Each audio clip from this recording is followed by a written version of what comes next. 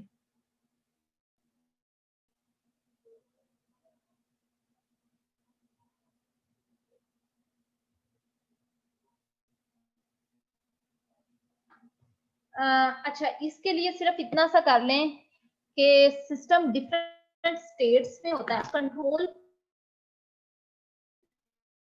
Flow क्या है, control data की अगर कोई बच्चा 3rd सेमेस्टर का होगा तो वो सॉफ्टवेयर इंजीनियरिंग एनरोल कर सकता है। तो यहाँ पे जो आपका सेमेस्टर होगा वो एक कंट्रोल डाटा है, उसकी बेस पे सिस्टम में जो सॉफ्टवेयर इंजीनियरिंग कोर्स है एनरोल्ड या अनएनरोल्ड डिसाइड हो रहा है। यहाँ पे देखें अगर आइडल स्टेट में है तो एक्टिवेट होगा, ये कंट्रोल डाटा है, तो वो मॉनिटरिंग स्टेट में चला जाएगा। अगर डीएक्टिवेट होगा तो वो आइडल स्टेट, एक्टिंग स्टेट में था किया गया है तो वो आइडल में चला गया है। यहाँ पे कोई सेंसर जो है मॉनिटरिंग स्टेट में कोई सेंसर ट्रिगर हुआ है तो वो एक्टिव में चला गया है। इसके अलावा रीसेट में आपने रीसेट क्लिक किया तो रीसेट हो गया। कंट्रोल फ्लो डायग्राम इतनी ज्यादा यूज नहीं होती, लेकिन आपने यहाँ तक हम इन सारी डायग्राम्स पे सेपरेट कंप्लीट लेक्चर्स करेंगे। अभी हम रिक्वायरमेंट इंजीनियरिंग के पर्सपेक्टिव से कर रहे हैं, रिक्वायरमेंट को एनालाइज करने के पर्सपेक्टिव से कर रहे हैं। तो अभी ओवरव्यू आपको दिया जा रहा है, हर डायग्राम के ऊपर एक कंप्लीट लेक्चर होगा जिसमें आपको अंडरस्टैंडिंग होगी। ये कंट्रोल फ्लो यूज कब होती है, किस केस में यूज होती है डायग्राम? क्या जब आपको आपका सिस्टम किन किन स्टेट्स पे है, जैसे मैंने एग्जांपल आपको दे दी है, अगर आप फाइंड आउट करना चाहते हैं कोई भी इवेंट होने से मेरा सिस्टम किस स्टेट में आगे चला जाएगा, आपका कोई इवेंट अक्कर होता है तो आगे मेरा सिस्टम किस स्टेट में चला जाएगा। जैसे स्टेट डायग्राम आप बनाते हैं, थ्योरी ऑफ ऑटोमेटा शायद आपने नहीं पढ़ी होगी, पढ़ रहे हैं। आप क्या होता है कि जैसे प्रेस, मुझे बटन प्रेस करने से मैं जैसे ओवन का बटन आप प्रेस करते हैं, माइक्रोवेव का बटन प्रेस करते हैं तो वो स्टार्ट हो जाता है। अगर आप उसका डोर लिड ओपन कर देते हो तो वो ऑफ हो जाता है। कोई भी इवेंट अक्कर होने से सिस्टम की स्टेट चेंज हो जाती है। तो हम ये देखने के लिए कि हमारा सिस्टम किन किन स्टेट में है और कौन से कंट्रोल फ्लो के कंट्रोल डाटा होता है, कौन से डाटा के चेंज होने से हमारा सिस्टम जो है उसकी स्टेट चेंज होगी, ये देखा जा रहा होता है इसमें।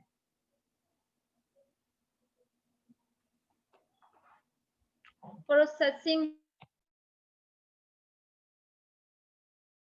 नैरेटिव्स,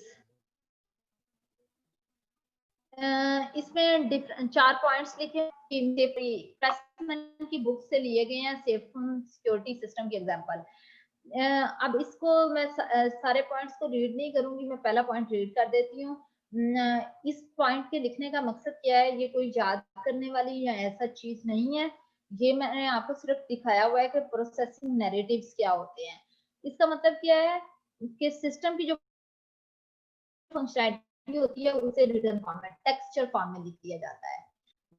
जैसे हमने safe homeowner to configure the security system connected to the security system and interact with the homeowners through the internet, PC and control panel। अगर हम सिर्फ इस पॉइंट को देखें तो इसमें क्या है, पहले बताया सेफ होम सिक्योरिटी सिस्टम क्या करता है, सिक्योरिटी प्रोवाइड करता है। जब वो इंस्टॉल हो जाता है तो वो मॉनिटर करता है सेंसर्स को और जो होम ओनर होता है वो सिस्टम के साथ इंटरेक्ट कर सकता है, इंटरनेट के थ्रू भी कर सकता है, पीसी के थ्रू भी, या कंट्रोल पैनल जहां पे वो सिस्टम लगाया है उसके थ्रू भी इंटरेक्ट कर सकता है होम ओनर।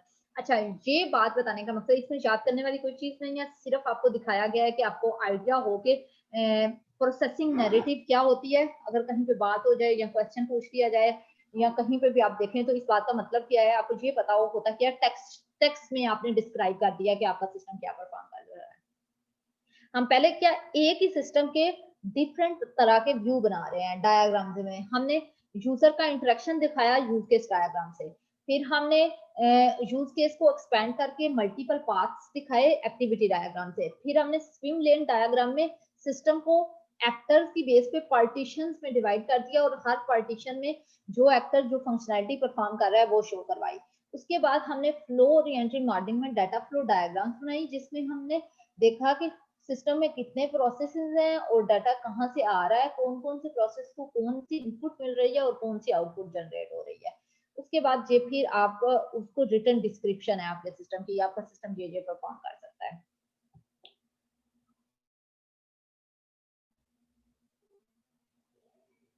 जो हमारे पास ऑब्जेक्ट ओरिएंटेड दो तरह के एनालिसिस हमने देखे थे एलाबोरेशन स्टेज पे, एक स्ट्रक्चरल एक ऑब्जेक्ट ओरिएंटेड। स्ट्रक्चरल के अंदर क्या था, फ्लो ओरिएंटेड मॉडलिंग, और वो हमने, उसके बाद है ऑब्जेक्ट ओरिएंटेड मॉडलिंग थी। सिनेरियो बेस्ड हमने देखी जो कि use case diagram, activity diagram और स्विम लेन जिसमें बनाई जाती है। अब class based modelling, class based modelling के अंदर कौन सी डायग्राम बनाई जाती है, क्लासिंग क्लासिंग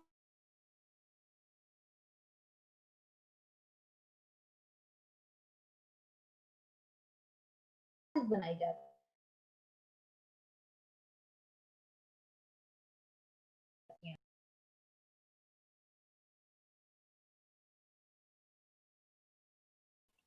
समर साहब को निकाल दो यार, तुम्हारी मेहरबानी, मैडम ने तो छोड़ना नहीं है।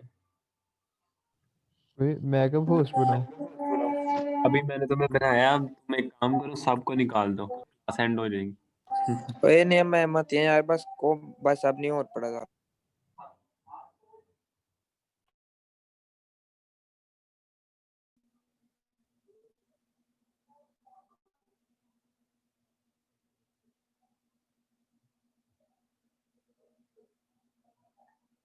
अच्छा, जब आपका सिस्टम क्लास बेस्ड मॉडलिंग में क्या होता है, आपने जब क्लाइंट ने आपको रिक्वायरमेंट्स दी हैं तो वो आपको क्लासेस तो नहीं बताता कि मेरे सिस्टम में ये क्लासेस बनेगी।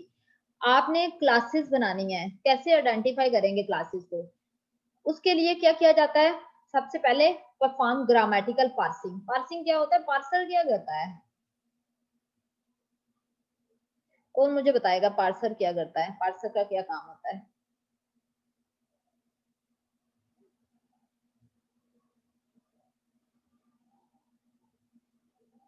आपने इंटरप्रेटर और पार्सर, कंपाइलर, ये सारी चीजें पढ़ी होंगी। मैम कंपाइलर और इंटरप्रेटर तो पढ़ा है, पार्सर नहीं पढ़ा। अच्छा, यहाँ पे कर लें ग्रामेटिकल पार्सिंग क्या करते हैं, जो आपके पास पहले मैंने आपको नैरेटिव्स, प्रोसेसिंग नैरेटिव्स दिखाए हैं, रिटर्न डिस्क्रिप्शन है जो इसके सिस्टम की, जो क्लाइंट से आपके पास रिक्वायरमेंट्स आएंगी, आपने वर्डिंग की फॉर्म में जो भी टेक्स्ट लिखा होगा हम उसकी ग्रामेटिकल पार्सिंग करते हैं। मींस ग्रामेटिकली उसे अलग अलग, जैसे नाउन बीट में से निकालेंगे, वर्ब निकालेंगे, और आप उसमें से नाउन और वर्ब्स, ग्रामेटिकल पार्सिंग का क्या मतलब है कि हम नाउन निकालेंगे। आप जितने भी अभी मैं फिर रीड करती हूँ, पहले आप समझ लें कॉन्सेप्ट क्या है। हमने जितना भी टेक्स्ट लिखा हुआ है उसमें से नाउन निकाल लेंगे, जो नाउन होंगे वो हमारी पोटेंशियल क्लासेस होगी। मैंने क्लासेस का वर्ड यूज नहीं किया, पोटेंशियल क्लासेस मतलब वो क्लासेस हो भी सकती हैं नहीं भी हो सकती, जो नाउन होंगे। Grammatical parsing of the problem statement are use cases आपने कर ली। Classes are determined by underlining each noun और नाउन क्लास। कोई भी नाउन या नाउन क्लास आपने प्रॉब्लम स्टेटमेंट में से निकाल लेनी है, और वो आपकी पोटेंशियल, जी देखें नीचे मैंने एक टेबल बनाया हुआ है। ये टेबल बनाने का क्या मतलब था कि आपका पोटेंशियल क्लासेस होंगी, जो सारे ग्रामेटिकल पार्सिंग करके जितने भी नाउन निकलेंगे टेक्स्ट में से वो पोटेंशियल क्लासेस होगी। अब फॉर एग्जांपल 100 नाउन निकल आए हैं तो 100 क्लासेस तो नहीं हम बना सकते, या हम इंडिपेंडेंस डेफिनेटली मेंटेन करते हैं। ओ के अंदर हम कहते हैं कि हमारी क्लासेस इंडिपेंडेंट होनी चाहिए, कपलिंग मिनिमम होनी चाहिए, कोहेजन होनी चाहिए। तो कपलिंग मिनिमम इंडिपेंडेंट बनाना चाहते हैं सिस्टम को, लेकिन बहुत ज्यादा क्लासेस भी नहीं आप क्रिएट करते थे। तो अब इसमें से फिर हम क्लासिफिकेशन करते हैं। नाउन जो क्लासेस निकली हैं उसकी क्लासिफिकेशन करेंगे। मैं different type of classes classification आपको बताती हूँ। फिर एक हमारा क्राइटेरिया होता है। आप ये सपोज कर लें कि एक ये डोर है, इस डोर में से गुजारा जाएगा, कुछ लोग जो होंगे इसमें से गुजर जाएंगे जो कि हमारे क्राइटेरिया को सेटिस्फाई करेंगे, कुछ नहीं होंगे वो जो रह जाएंगे पीछे। जैसे अगर आपके यहाँ पे यूनिवर्सिटी में एंट्रेंस का क्राइटेरिया है, अगर आपने मास्क लगाया होगा, हैंड सैनिटाइजर आपके पास होगा तो आप एंटर हो जाएंगे, अगर आपके पास नहीं होगा तो आप बाहर अंदर एंटर नहीं हो सकते। सेम इसी तरह एक सिलेक्शन क्राइटेरिया डिफाइन हुआ है, अगर उस क्राइटेरिया को मीट कर जाएंगे तो वो क्लासेस बन जाएंगे वो नाउन, अगर वो कुछ नाउन उस क्राइटेरिया को मीट नहीं करेंगे तो वो क्लासेस नहीं बनेंगे। ये कॉन्सेप्ट है। अच्छा, classes are determined by understanding each underlining each noun. Noun हम अंडरलाइन कर लेते हैं और वो हमारी पोटेंशियल क्लासेस में आ जाते हैं। इस कॉलम के अंदर हम वो लिख देंगे। A class required to implement a solution as a part of solution space. A class ma'am नहीं necessary समझ only to आई, describe दोबारा a रिपीट solution कर is दें part please. of problem space. Ma'am कुछ समझ नहीं आई, इसकी दोबारा बता दें। कहाँ से अब बेटा, आने भी कहाँ से समझ आना? हो गया थोड़ा। मैम शुरू से ही नहीं आई है। चलो अच्छा, अगले क्लास लेक्चर बेस्ड में मॉडलिंग से मैं कर दूं बेटा? ये दोबारा से बता दें, पहले स्टेप से ही कुछ समझ नहीं आई। ठीक है ओके मैम। जी। मैम कह रहा हूँ दोबारा से बता दें, कुछ समझ नहीं आई। बेटा ठीक है, क्लास बेस्ड मॉडलिंग क्या होती है? सबसे पहले मैंने बताया कि ऑब्जेक्ट ओरिएंटेड मॉडलिंग की में एक आती है class based modelling. Class based modelling के अंदर आपने क्लास डायग्राम्स बनानी होती है। क्लास डायग्राम का थोड़ा सा आइडिया तो आपको होगा, जिसके अंदर क्लासेस होती हैं, उनके ऑब्जेक्ट क्रिएट होते हैं। क्लासेस की क्या क्या चीजें होती हैं, कुछ एट्रीब्यूट्स होते हैं और कुछ क्लासेस में ऑपरेशन परफॉर्म किए जाते हैं। हर क्लास के कुछ एट्रीब्यूट्स होंगे और कुछ वो फंक्शन परफॉर्म कर सकती होगी। यहाँ तक आइडिया है? यस मैम, यहाँ तक आइडिया है। अब यहाँ पे हम कहते हैं कि जब, अच्छा वो जो मैं कह रही हूँ कि जो क्लासेस होनी है, जो आप क्लासेस बनाते थे, वो कैसे पता चलता था आपको कि हमारे सिस्टम के अंदर ये क्लासेस होंगी? कैसे पता चलेगा? कैसे आपको डिफाइन होता था कि हमारे ठीक है जी, इन क्लासेस के ये एट्रीब्यूट्स होंगे, ये फंक्शन परफॉर्म करेंगी और ये क्लासेस बनेगी? किस तरह से आप डिफाइन करते थे? यहाँ पे हम वो बात कर रहे हैं। हम कहते हैं कि जो क्लासेस है, कौन कौन सी क्लासेस बनी है सिस्टम की, वो हम डिफाइन करते हैं किसकी बेस पे? हमारे पास जो टेक्स्ट आएगा, जो रिक्वायरमेंट्स हम क्लाइंट से लेके आए हमारे पास होंगे, हम उनको ग्रामेटिकल पार्सिंग करेंगे। ग्रामेटिकल पार्सिंग जो वर्ड है, इसका भी क्या मीनिंग बनेगा कि हम उसमें से नाउन निकालेंगे। हम सारा टेक्स्ट पढ़ते जाएंगे और उसके अंदर से नाउन्स को अंडरलाइन करते जाएंगे। अब जो नाउन्स अंडरलाइन कर लिए, उनको हमने ये टेबल बनाया हुआ है, हम पोटेंशियल क्लासेस, उन सब नाउन को हम पोटेंशियल क्लासेस कहेंगे। अब पोटेंशियल क्लासेस इस वाले कॉलम में नाउन जब निकाल लिए टेक्स्ट में से, तो वो सारे हमने इसमें लिख लिए। अब देन आगे है क्लासिफिकेशन। क्लास हम बता देंगे ये नाउन कौन सी क्लास में आया, ये कौन सी क्लास में लाई करता है। देन है सिलेक्शन क्राइटेरिया।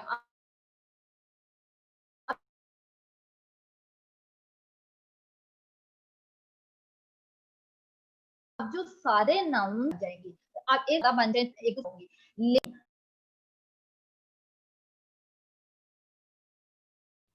और शेखा, ये निकाल दे सबको, बाद में सो लेना। तो की बार बार नींद खराब कर देना। स्नैपचैट जरा देखिए एक सेकंड। अच्छा मैं रिकॉर्डिंग ऑन करके देखना। नहीं नहीं, रिकॉर्डिंग ऑन करके ना देखना।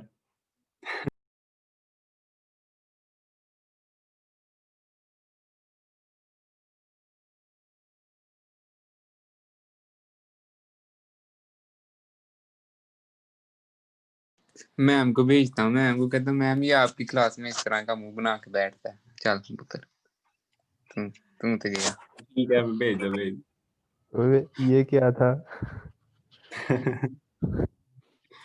यार निकाल दो, मैडम ने तो छोड़ना नहीं है।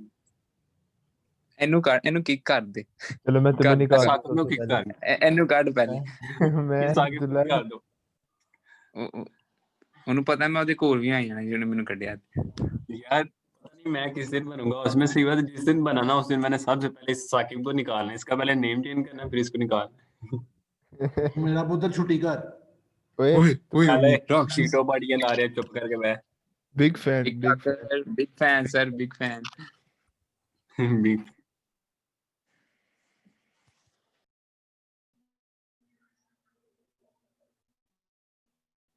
चले बेटा आज के लिए ठीक है, नेट भी शायद आपका नहीं ठीक, ये यहाँ पे सही आपका चल नहीं रहा ठीक। अभी मैं हमारा तो अच्छा भला चल रहा है। नहीं नहीं हमारा नहीं चल रहा मैम, जाने दो। हमारा ही नहीं चल रहा मैम, निकालें क्लास। तो वो पूछ लें इस क्लास अपलोड कर दीजिएगा बाकी। मैम पेपर के पॉइंट ऑफ व्यू से, मैम पेपर के पॉइंट ऑफ व्यू से ये जो आपने आज पढ़ाया है उसमें से क्या चीजें इंपॉर्टेंट हैं, क्या चीजें हमने करनी है?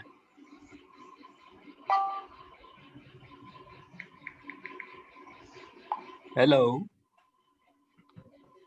हाय। अब्दुल्ला तुम्हारा नेट नहीं सही आ रहा, मैम को आवाज आपका नहीं नेट आ नहीं ना ठीक अब्दुल्ला, इसलिए आवाज नहीं जा रही। आपका नेट नहीं क्या तुम ये 2 नंबर नेट लेके क्लास लेने आ जाते भाई, तुम्हें पता ना मेरे पास एक ही इंटरनेट नहीं होता, मेरे पास कितने ज्यादा। अभी तुमने ये बोला ना क्या इंटरनेट, अब मैं तुम्हें कल हॉटस्पॉट ही दूंगा। हैं? Sorry my friend, I am so sorry.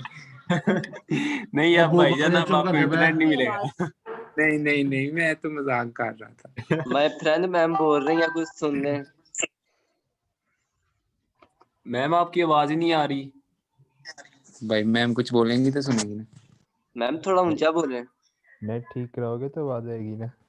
नहीं नहीं, अब्दुल्ला भाई का नेट सबसे बेस्ट है, फ्री में चलता है।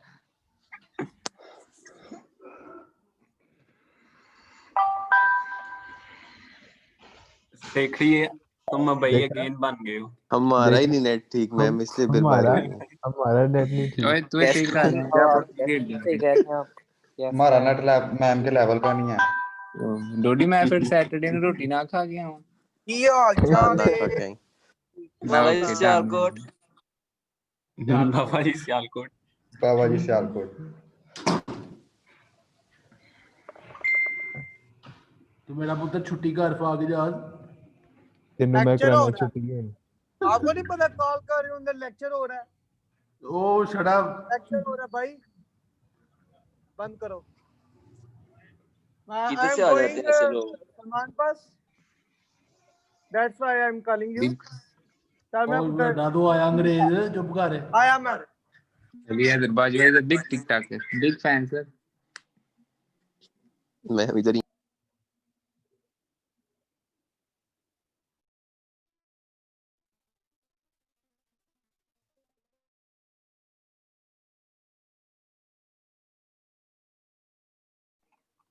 मैम आपकी आवाज नहीं आ रही। साकिब मैम आपकी आवाज नहीं आ रही। मैम बोल ही नहीं। मैम बेटा जी। मैं सुन रही हूँ। अच्छा मैम आप बोल नहीं थी रही। आप बोल रहे मैम हैं थोड़ा तो सा, फिर मैं आपको ही बस सुन रही हूँ, मैं बोल नहीं रही। मैम चले थोड़ा सा हाँ मैम। हूँ कर दिया करें, मैं पता चल जाए आप इधर ही हैं। मैम आप बस हाँ कर दिया करें। बेटा मैंने लेक्चर एंड कर दिया है कि आप लोगों को जो चीज समझ नहीं आई वो आप मेरे पास ऑफिस में आकर समझ सकते हैं या नेक्स्ट लेक्चर में आकर समझ सकते हैं। जो भी क्यूरी होगी आप मुझे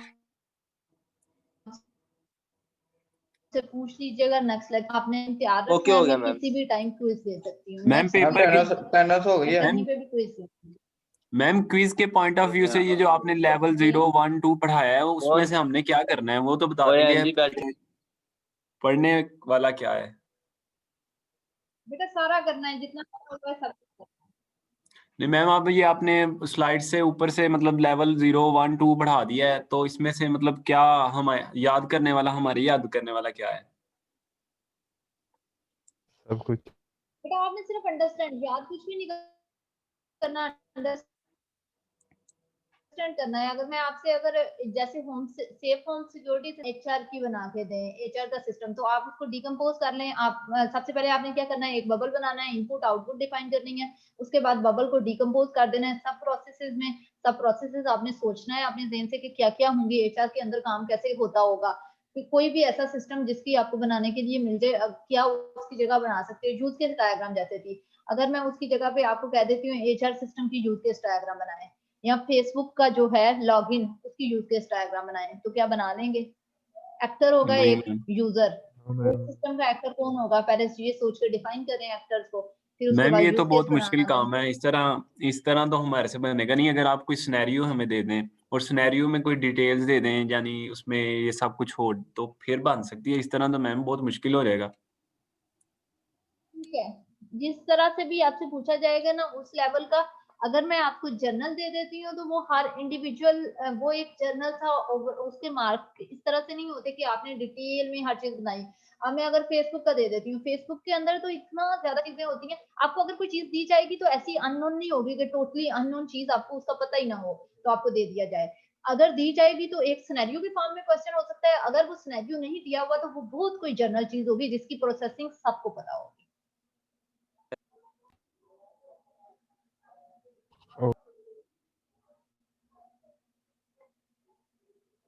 ठीक है, ओके मैम। आप ठीक है। लोग देख लें 4 वीक एंड 5th और 4th सेशन के अंदर लेक्चर जो नोट्स हैं मैंने अपडेट किए हैं, वहां से डाउनलोड करके ओपन करके देख लें कि आपके पास ओपन हो रहे हैं या नहीं, फिर मुझे ईमेल कर दीजिएगा अगर कोई मसला है तो। ठीक है मैम। ओके मैम ठीक है। कोई टॉपिक आपको मुश्किल लगता है, समझ नहीं आता, तो उस केस में ये क्या करें कि मेरे ऑफिस में आपको काउंसलिंग आवर इधर डिस्प्ले होंगे एलएमएस पे, तो काउंसलिंग आवर में ऑफिस में आके वो समझते हैं, जहाँ आप क्लास नेक्स्ट क्लास जो होती है, अगर आप क्लास में आके समझना चाहते हैं तो क्लास में आके समझते हैं। मैम ये बस शुरू से सारा कुछ समझ आ रहा था, ये जो बस आप लास्ट टॉपिक्स करवा रही है ना, ये जो आप समझा रही हैं, ये ऊपर से गुजर रहा है सब कुछ, यस मैम। लास्ट कुछ समझ लेक्चर नहीं आ बहुत रहा। बेटा बड़ा इस लेक्चर। क्योंकि अभी आपको डिटेल तो नहीं डायग्राम की जा रही है ना, तो इसमें अभी आपने डायग्राम की डिटेल नहीं की, इसलिए आपको समझ नहीं आ रहा है। इसके लिए भी पहले अंडरस्टैंड करने के लिए आप थोड़ा सा कर लिया करें अगर आपको चाहिए एक लाइव आपको लग रहा है कि हमें बिल्कुल समझ नहीं आ रही, तो आप एक ओवरव्यू ले सकते हैं। आके समझने इसकी डिटेल जो है वो आपको स्टेप वाइज आगे करवाई जाएगी लेक्चर्स में, उसकी डिफरेंट एग्जांपल भी देंगे, फिर आपको यूज के साथ ज्यादा क्लियर हो जाएगा। मैम आपका ऑफिस कहाँ पे है?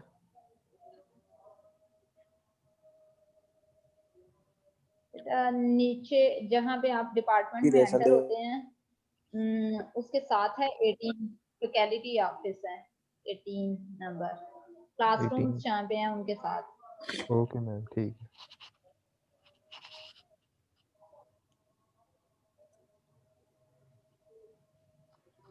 मैम अटेंडेंस लगा दें। नेक्स्ट क्लास में क्विज कोई होगा? इशू नहीं। नो। ये बेटा नेक्स्ट वीक में कोई क्विज होगा, आप तैयार रखना है आपने जो। क्विज मैम इसी का होगा, कोई सिनेरियो या कोई जनरल क्वेश्चन देंगी जिसको हमने डायग्राम बनानी होगी जिसकी। सिर्फ ये नहीं होगा, ये तो नहीं है कि मैं टोटली इसी में से ले लूंगी, जर्नल जितना आपने स्टार्ट से पढ़ा है सारा आपको प्रिपेयर होना चाहिए। सॉफ्टवेयर इंजीनियरिंग इंट्रोडक्शन वाला लेक्चर था, ट्रेडिशनल मॉडल्स थे, अजाइल मॉडल्स थे, उसके बाद आरी मैम हमने वो तो स्टार्ट ठीक है, वो कर लेंगे। तो मैम ये जरा ये जो आपने अभी कल वाला और आज वाला जो लेक्चर लिया, इसमें से जरा कम ही पूछेगा, क्योंकि ये अभी ठीक से समझ नहीं आ रही। ठीक है बेटा, आप अभी स्लाइड्स मिल गई है ना, इसको अंडरस्टैंड करें, जो जो पॉइंट नहीं समझ आते उनको आप लिख लें, ताकि आप नेक्स्ट जो भी आपका वर्किंग डे होता है जिसमें भी आपको फिजिबल होता है तो आप उसमें से पूछ लें कि ये क्यूरीज हैं और ये मसले हमें लग रहे हैं, चलें ठीक है मैम। ओके ताकि मैम। सारी चीजें जो भी है आपकी साथ साथ तैयार होती जाए। ठीक है मैम, ओके। करते हैं लेक्चर को। अल्लाह हाफिज़। अल्लाह हाफिज मैम। अल्लाह हाफिज मैम। अटेंडेंस हो गई है?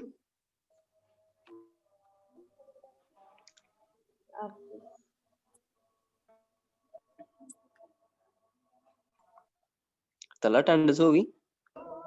हाँ हो गई होगी।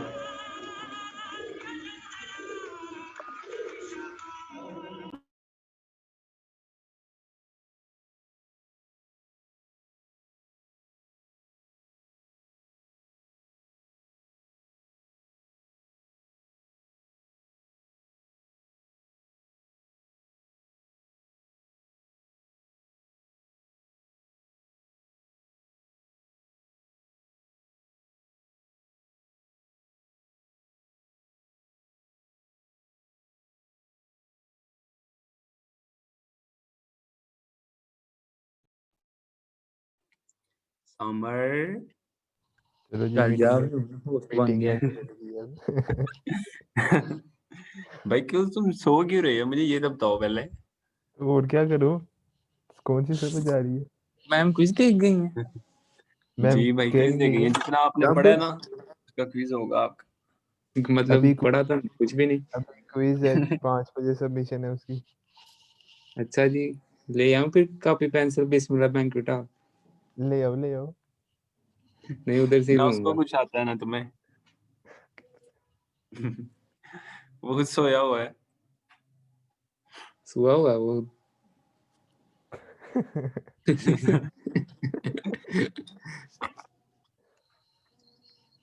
चलो मैं रील चला दी, ओके बाय। रील तुर गई।